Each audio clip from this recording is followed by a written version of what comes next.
I've been looking for answers, something more. I've been looking for answers, something more. Holding the past in my... Dans nos formations, la prise en compte des game skills, elle passe d'abord par l'identification de ces compétences, puisque très concrètement, jusqu'à présent, le jeu vidéo est quelque chose d'un peu dévalorisé et que les gamers ne sont pas forcément en état de mettre en évidence et de les promouvoir. En fait, il y a des compétences techniques transverses qui ont pu être développées et surtout des compétences humaines. Et ce qui est hyper intéressant, c'est qu'on fait ça à un jeune âge et on se construit sur ce genre de valeurs-là. I've been busy, I've been chasing waterfalls. I stopped believing in some kind of miracle. And I've been... Le gros travail, en fait, c'est surtout qu'ils identifient que c'est leur personnalité qui est dans le jeu vidéo et que parfois, s'ils ont des difficultés dans la vraie vie, c'est peut-être parce qu'ils font pas assez appel à ces game skills. Moi, j'appelle des game skills. Pour moi, le jeu vidéo, c'est l'outil de développement personnel par excellence parce qu'on sait qu'on est bien, on sait ce qu'on aime, on sait ce qu'on a envie de faire. Et un jeu vidéo où on s'amuse pas, on joue plus. Moi, je m'en suis rendu compte au travers des CV, où effectivement, sur la moitié, on voyait des jeux vidéo, et puis qu'en me posant la question, je me suis rendu compte qu'en fait, 100% des jeunes jouaient aux jeux vidéo, en fait. Si j'ai créé une boîte, c'est pour réussir, bien sûr, mais c'est aussi pour me faire plaisir. Et si en plus, même entre midi et deux, on prend un peu de plaisir, on le fait au travers des jeux vidéo, on le fait aussi, comme je le disais, en allant courir. Donc, on allie un peu les deux aspects. Et c'est ça que je trouve sympa. Mais c'est vrai que mot fun et entreprise, ça ne va pas ensemble. Il n'y a pas de raison, quoi. La vie, c'est aussi fun, quoi. Donc, faut aussi s'amuser un petit peu.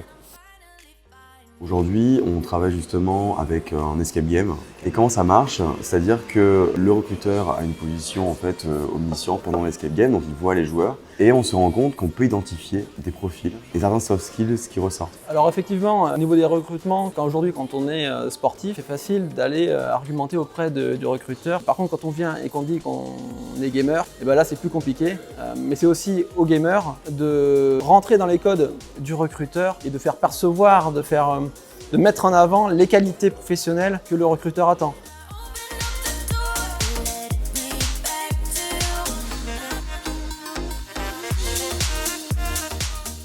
Aujourd'hui, le sport a besoin de l'e-sport comme l'e-sport a besoin du sport. L'e-sport a besoin du sport parce que ça lui apporte une organisation, un staff compétent dans des domaines comme l'entraînement physique, comme la psychologie, la physiologie, la nutrition. À l'inverse, le sport a besoin de l'e-sport parce que l'e-sport arrive à toucher les millénials, c'est un nouveau public, compliqué à toucher. Et du coup, ça permet à ces clubs de sport d'aller toucher non seulement des jeunes, mais aussi des marchés qui ont du mal à aller chercher, comme l'Asie par exemple, dans le cas du PSG ou l'Olympique Lyonnais qui ont des équipes en Asie d'e-sport, toucher un public asiatique.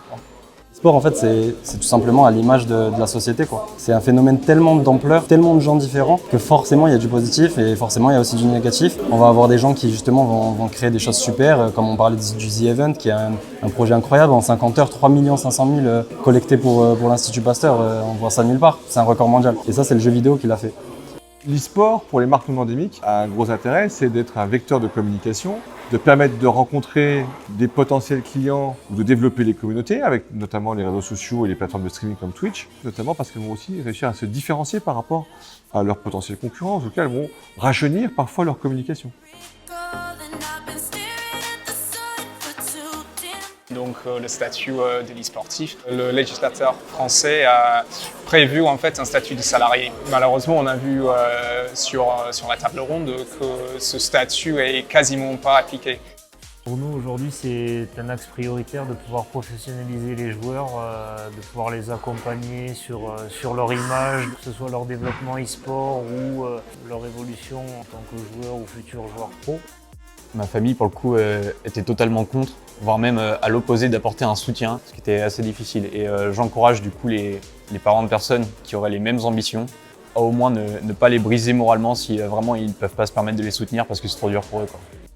Dans mon ancien job, j'avais pas la même liberté environ de jouer, notamment sur le lieu de travail. Dans ce nouvel environnement que j'ai, on communique beaucoup plus et on est beaucoup plus tolérant sur pas mal de choses. Et du coup, on partage beaucoup plus aussi. Si jamais je devais changer, je pense que je me dirigerais pas sur une entreprise beaucoup plus stricte qui m'empêcherait de faire au final ce que j'aime, même pendant le travail, quoi. Aujourd'hui, je ne peux pas vivre du jeu vidéo. C'est pas quelque chose que j'ai développé encore. Il faut que je réussisse à concilier les deux. Je mets beaucoup de temps à travailler sur mon jeu vidéo. Donc, pour essayer de concilier les deux, j'essaie de garder un calendrier, d'essayer de me rappeler en fait que le travail que je fais, c'est un vrai travail et que d'accord, c'est une passion, mais c'est aussi du temps que j'investis dans un projet qui me tient à cœur. Grosso modo, on peut considérer que dans une semaine, une fois qu'on a retiré les temps de repos et de sommeil, quoi, il reste à peu près 150 heures. Et ben, c'est à chacun de nous d'utiliser ces 100 heures-là par semaine pour faire ce qui lui tient à cœur, quoi.